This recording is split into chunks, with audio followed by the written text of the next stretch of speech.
HOA Karen blocked war. Widow from Porch got convicted of harassment. The neighborhood was suffocating under Karen Whitmore's reign. Her clipboard was her scepter, her HOA rulebook, her gospel, and her voice sharp as a cracked window pane cut through the cul-de-sac like a siren. Nobody dared park an extra car overnight or let their grass grow a half-inch too long, not unless they wanted a fine slapped on their door by sunrise. I'm Lila Carter, a 32-year-old widow who moved to Willow Grove 6 months ago, chasing a fresh start after losing my husband, Mark, in Afghanistan. The house I bought was modest, a fixer-upper with peeling paint and a porch that creaked under every step. It wasn't much, but it was mine, a sanctuary where I could grieve and rebuild. Or so I thought. Karen had other plans. From the moment I moved in, she declared war. My porch, she said, was an eyesore. Its faded boards a blight on her perfect neighborhood. She didn't care that I was still unpacking Mark's medals or that I cried myself to sleep most nights. To her, I was just a rule breaker who needed fixing. It started small. A letter in my mailbox, typed in aggressive all caps, demanding I repaint my porch by the end of the week. Non-compliance will result in fines. It read, signed with Karen's flourished signature.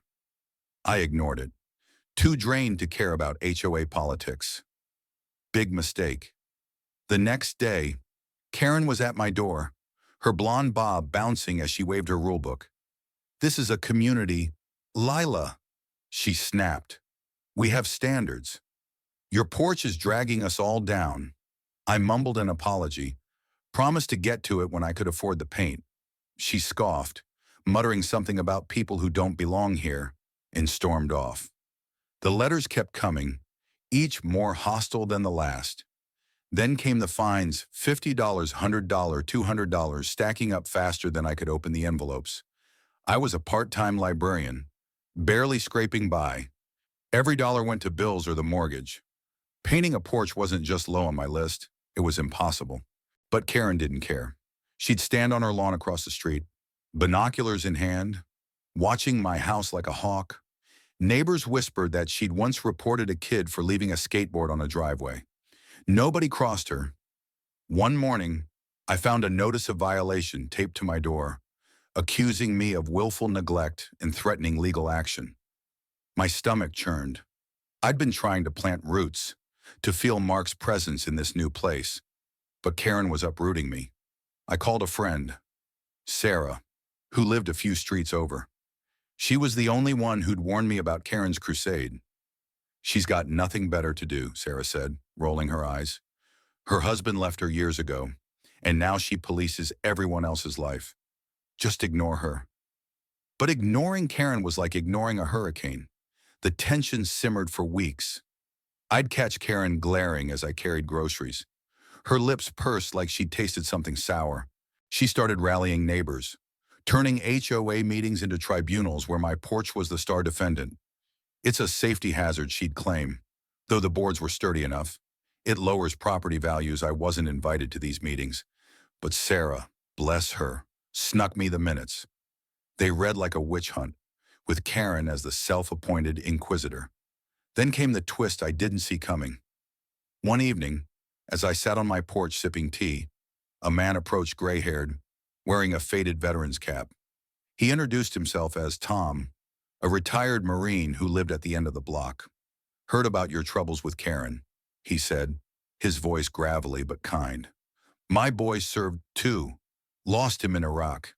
He paused, eyes distant, then handed me a small envelope. Inside was a check for $500 labeled Porch Fund. I tried to refuse, but he shook his head. "You're not alone, Lila. Karen's been terrorizing this place for years. Maybe it's time someone pushed back." His words lit a spark in me. I wasn't just fighting for my porch, I was fighting for my right to exist here. Tom's gesture gave me courage, but it also painted a target on my back. Karen caught wind of it, probably from one of her loyal spies, and doubled down. She started leaving voicemails, her tone dripping with venom. "You think you can flaunt your sob story to get out of this?" One message hissed. "This is my neighborhood, and I make the rules." I saved every voicemail, every letter. though I didn't know why at the time. Maybe I sensed the storm brewing. The conflict exploded on a muggy August afternoon. I'd just gotten home from work, still in my librarian's cardigan, when I saw Karen on my porch. She wasn't alone.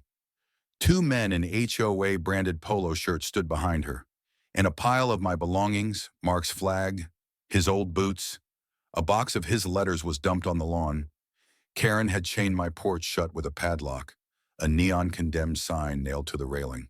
"You're a disgrace," she shouted as I approached, my heart pounding. "This porch is a hazard. And you're a hazard. I'm protecting this community." I froze, staring at Mark's flag in the dirt. Something snapped. "You don't get to decide what my home means to me," I said, my voice shaking but loud. "This porch is where I feel him. You don't get to take that." Karen laughed, a cold, cutting sound. "Feel him, please. You're just a charity case who can't follow rules." The neighbors watching from their yards gasped. Phones were out, recording. I didn't care. I stepped closer, pointing at the flag.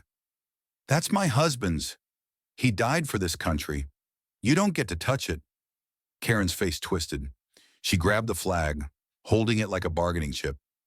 "Maybe if you cared about him, you'd respect this neighborhood." That was it, the line she shouldn't have crossed. Before I could lunge, Tom appeared, his marine cap low over his eyes. "Put it down, Karen," he growled. The crowd grew. Sarah, a few other neighbors, even kids on bikes. Karen faltered but doubled down, tossing the flag back onto the lawn. "You're all pathetic," she spat, storming off. That night, I filed a police report. The padlock, the condemned sign, the desecration of Mark's flag. It wasn't just HOA nonsense anymore. It was harassment. Sarah helped me compile everything: the letters, the voicemails, the fines. Tom connected me with a lawyer friend who took my case pro bono. The neighborhood buzzed. Some sided with Karen, calling me dramatic. Others, like Tom and Sarah, rallied behind me. The divide was stark, and Willow Grove felt like a battlefield. The courtroom was small but packed. Karen sat across from me, her lawyer whispering in her ear. She looked smug, her pearls gleaming under the fluorescent lights. I clutched Mark's flag, now cleaned and folded, as my lawyer presented the evidence. The voicemails played, Karen's voice echoing through the room. The judge's face hardened. Neighbors testified, Tom's gravelly voice recounting her years of bullying, Sarah detailing the porch incident. Even a surprise witness, Mrs. Delaney, a quiet 80-year-old who'd lived here for decades, spoke up. "Karen's been running this place like a dictator," she said, her voice trembling. "She fined me for my roses last year." Roses, the room stirred. Karen's smugness cracked. The turning point came when my lawyer showed photos of Mark's flag in the dirt.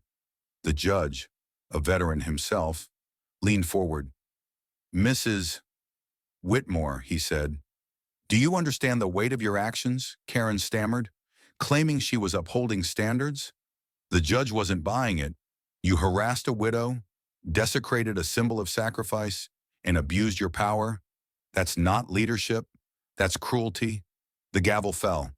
Karen was found guilty of harassment, fined $5,000, and ordered to step down as HOA president. The courtroom erupted. Some cheers, some boos. Karen's face was a mask of fury as she stormed out, muttering about appeals. I felt no joy, just relief. My porch was mine again, unchained, uncondemned. I painted it the next week, a soft blue, with Tom and Sarah helping. Neighbors stopped by, some apologizing, others offering casseroles. Willow Grove was healing, slowly. But the story doesn't end there. Karen's conviction didn't erase her influence. Some neighbors still whispered her praises, calling her a victim of cancel culture. Others saw her for what she was: a bully who'd finally met justice. I hung Mark's flag on my porch, a quiet defiance. Every creak of those boards felt like a victory, a reminder that I'd stood my ground. What do you think? Was Karen's punishment fair? Or did she deserve more? Share your thoughts Let's talk about where justice lies.